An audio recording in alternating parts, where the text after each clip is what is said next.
Hey friends, welcome to another episode of the podcast. Today, we are talking to E'toile Libbett. She is the president of Michigan Realtors, and we're going to be talking about this home market and how you can navigate through it. As I said, my guest this morning and I am so excited to introduce you to her. E'toile Libbett, good morning, my friend. How are you? Good morning. I am fantastic this morning. Great to be here and thank you. As I told you before we recorded, it is such an honor to have you on today. And I want to talk about, obviously, the industry that you're in and Michigan Realtors. And you hear a lot about this market. And I think for some people, it feels right now like it might be a little bit scary. But today, I sort of want to dig into your brain and find out ways in which you can look at a market like this and have some fun. And so I'll start with the obvious one. If you're a seller right now, I feel like this is your game to play. Is that a fun place to start? That is very true. The sellers are in the driver's seat. Now, you have been in this industry for a number of years. I won't say exactly, but you've got an insane amount of experience in this industry. How different is this than you've ever seen in your previous roles in the real estate industry? It is so different. You have to be creative. You have to know what you're doing. You have to, especially, I have found networking with other agents to for creativity is important as well. And then educating your seller as to what to expect. So if they're just hanging out and figuring, I don't have to clean up this place until a week from now, which at one point, you had a few days, you need to be ready to go right away and expect to weed through many purchase agreements. The seller needs to also be thinking about where they're going.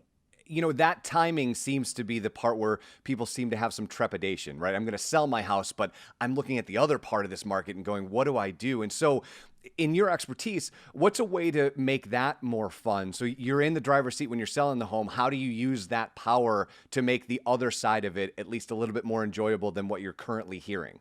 As the agent, it's about counseling that seller ahead of time. Here's what the market is. You're going to do fantastic, but what are you going to do afterwards? So get them ready for that as well. And that always makes it smoother. The other thing that we're seeing is, and we haven't seen in a couple decades, is people who are asking to stay in the home after the closing. And so that's something that ahead of time, if you decide, okay, this is how long I need, and agent said, okay, then are you willing? There are a couple things. Are you willing to pay for that time? Or those are the kinds of things that need to be decided ahead of time so that everything is smooth and sweet afterwards. Because E'toile, typically you would pay rent then back to the people that just purchased the house. Is Yes, that how that worked? Yes. yes. And, Typically, a long time ago. and so you, But you you just said something interesting though. You said you hadn't seen that in a couple decades. yeah. What was the precipitous event that happened a couple decades ago that people were staying in the homes after the sale? Do you remember what that was? It was just customary, but the customary might have been a week so that they had a little time to move and they knew it was going to close and the moving truck would be there. Um, I think that at one point, and I have to say that I started my career on the west side of the state. When I got here to the east side of the state, it had already changed to here is Mr. and Mrs. or Ms. or whomever buyer at closing. So I think that part of that is custom changes. So the seller needs to have in their head, okay, what am I going to do after this? Because the price of home, the equity has increased, many of them are walking away being able to purchase in cash. The old trite saying, cash is king, cash is king again. Because right now, if you've got cash, it doesn't take any time to close. Although, a seller does have the right to choose the offer that they want. And often the highest offer is not the best offer. So that's where the guidance of the agent comes in. So from the agent perspective, can you talk me through that last point? If the highest amount of money isn't the deal, what are typically the things that you're looking for? You're looking for, obviously at this point, over asking, but what are the other things that you're looking for? Well, you're looking for the type of financing. Is it cash? Is it conventional? And most of the listings that you see now are, unfortunately, for some people, they're asking for cash or conventional. And of course, the more down, the better. So the 20% is typical, the 20% down, then 10, then 5, and then Fannie and Freddie have a 3% down. So the higher the amount down, the better. The other part of this equation, and we sort of talked about it a second ago, is from the buyer's side. And I'm wondering if you've got some sort of energy you could put behind making that buyer's part a little bit more fun, because like you said, everything right now is over asking. You're in a bit of a bidding war, and that can be highly stressful, but Yes, there has to be some ways to make that thing kind of more game like and more fun, if you could kind of get into that a little bit. that's where the consultation piece is very, very important, because sometimes you have to say, why don't you wait a little while and get a little more cash?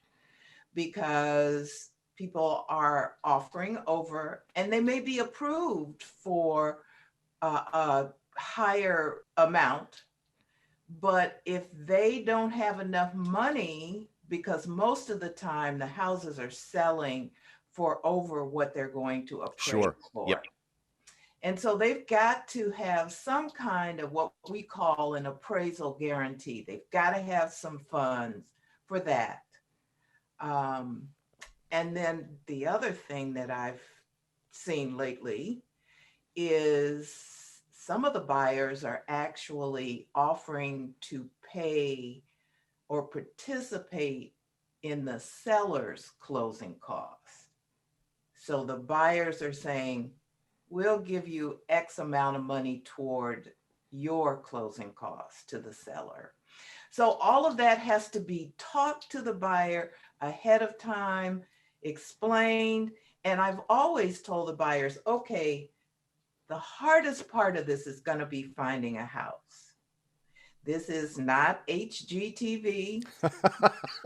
You are not going to go look at 3 houses, but the more houses you see, the more you'll be able to hone in what it is that you like. I think that good pre-consultation is very important.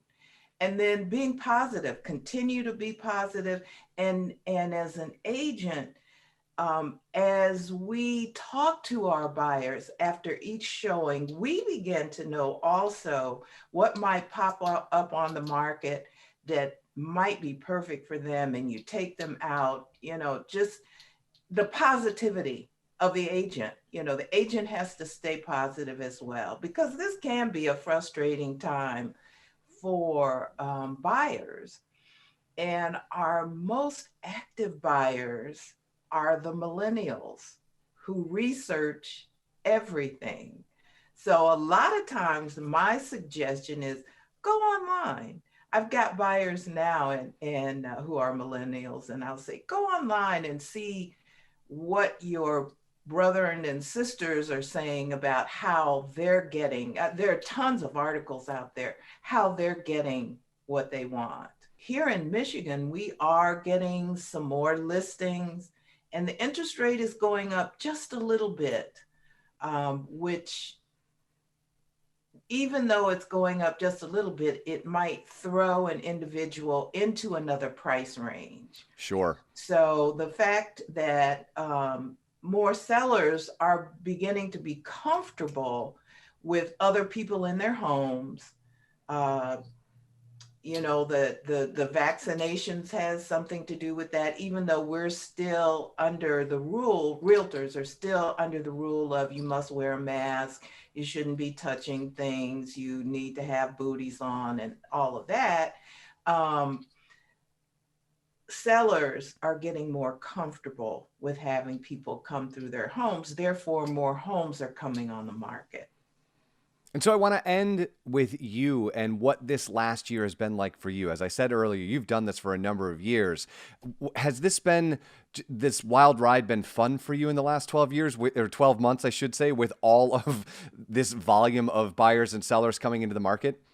It's been somewhat difficult for me because I'm also the president of Michigan Realtors this year. And so we've had to deal with policy a lot, getting agents. We are considered essential workers. So that has taken some of my time. And I've worked more with buyers this year than I have in a long time, which means that it has taken me longer to get to the finish line Sure. than I'm used to. Just like it's a competitive market, it's also a very competitive market for listings as well. So you've got to be on top of your game. As far as digital and social media, all of that. So uh, last year, I looked at my business plan. I had to flex a lot. I have a home studio that I had to set up because I began to do a lot of Zoom meetings and consultations with folks over Zoom before we got started, getting them pre-approvals. So it has been challenging, but you keep on going because you love what you do. Absolutely. So I also want to ask you this question about the design of homes going forward. What do you think the impact of COVID and working from home has done to the mind of the average American on what a home should look like, right? Because typically, and I've said this a couple times, you typically would be out of your home 8 or 9 hours a day. Then you would come home and maybe have a meal, entertain some friends, and then go to bed. But now you're there 24/7, 365, and it might not be ideal for you. What, in your mind and your experience, what do you think the homes of the future might look like because of something like a global pandemic? Private spaces. If you have a private space and someone else you're living with needs a private space, that might not be possible.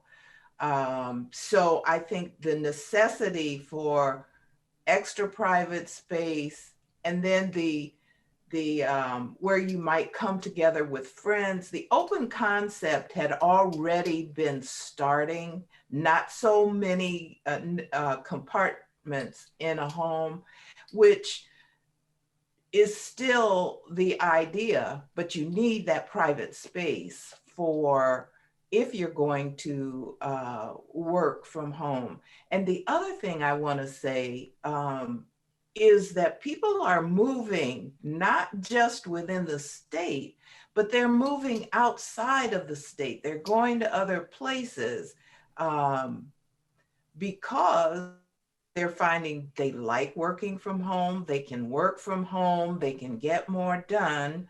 And so that's another thing that is happening. I've had a lot more people who are asking to move out. They want land around them so that if they want to go for a walk, they can go for a walk at any time and see wildlife or whatever, or some water. So just that's a stress reliever, I think, for a lot of people. So um, there will be a difference in design. The architects are also busy because they're looking at what walls can be knocked out and Sure.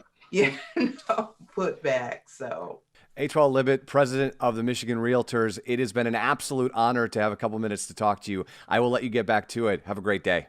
All right. Thank you so much. Nice meeting you, Eric.